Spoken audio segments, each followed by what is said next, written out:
Diyos dahil may laman at saka may buto. Yun ang kanilang argumento eh. Maling argumento yung ginagawa sa inyo ng...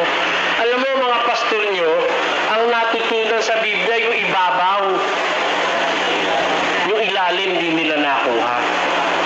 Miro mo, si Kristo raw, nag-umpisa nung ipanganak ni Maria. Paano nangyari? Nag-umpisa raw si Kristo nung ipanganak ni Maria.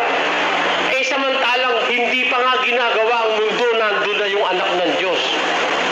17:5.